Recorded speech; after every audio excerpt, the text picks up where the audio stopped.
effects guy. So we moved out to Hollywood so I could take classes at this school called the Noman School of Visual Effects. And I really liked taking classes there, and I did it for so long that I ended up being a teacher there. And so I taught for about 10 years. I still teach on and off in fact, and I do stuff for their workshop as well. Great. But I'm teaching kids who want to get into video game industry, they want to work in the visual effects industry and so on. They want to work in entertainment. But I still have this core love of science, and I'm always struck by how powerful the tools are, but how limited the imagination of the people who use them is. And I'm sorry that's an insult to my industry, but it's true. But if I'm to state it in a slightly different way, it's like, it's not that almost all things can be entertaining at some level, but if there can be a purpose beyond just being entertaining, exactly, that's something that seems to satisfy you. Yeah, and animation and visual effects are a great way of illustrating things, and I still feel like it's a lot more mainstream now than when we got into it back in the late 90s. Yeah.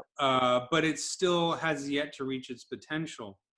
So I came out here and I've been freelancing, and so while freelancing, I've worked on major films. So I worked on 10 Cloverfield Lane. There's a monster. Spoiler alert! There's a monster at the end of the movie. That's my monster. It was a lot of fun. I got to work with J.J. Abrams at Bad Robot, and then I worked on that movie, and I worked at Star Trek Beyond. So I got to have a little foot in the Star Trek universe. I'm a huge Star Trek fan, so that was fun. And then I've worked on a whole bunch of other movies in various capacities. I worked on Aquaman. Unfortunately, I worked on the end title animation sequence for Aquaman, so that means I had to sit through the movie before I could see my work. And that's actually, no one should have to sit through that movie. Not a good movie.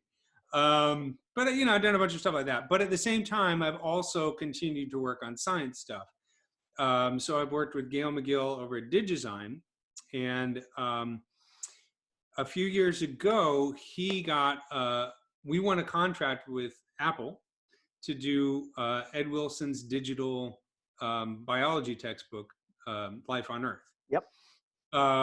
Which you know all about. Yep. And that was a super fun project. I got to work on it for 2 years, doing all kinds of interactives, very much like what we used to do, or what I used to do at Buy Interactive, and they still do. And it was a really rewarding project.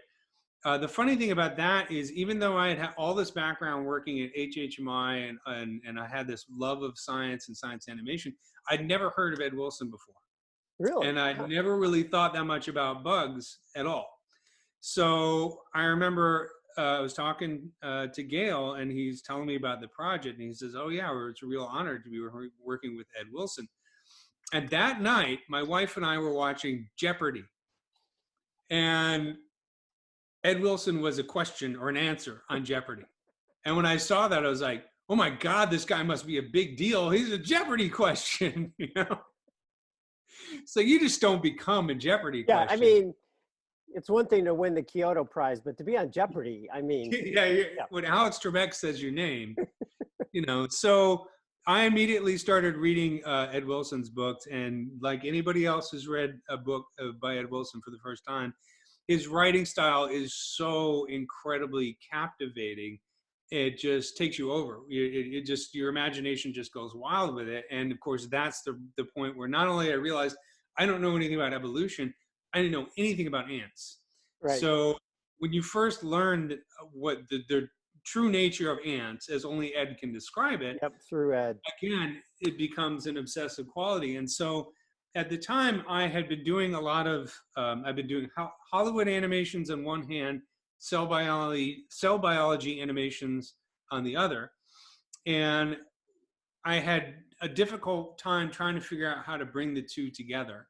Mm-hmm. And Ed gave me the answer. It was insects. So insect biology is a perfect way to see cell biology and evolution come together in a way that we can it's easier to comprehend than human evolution, because human evolution is such a mess. And so, there's so much missing from that story, but the bugs are right there.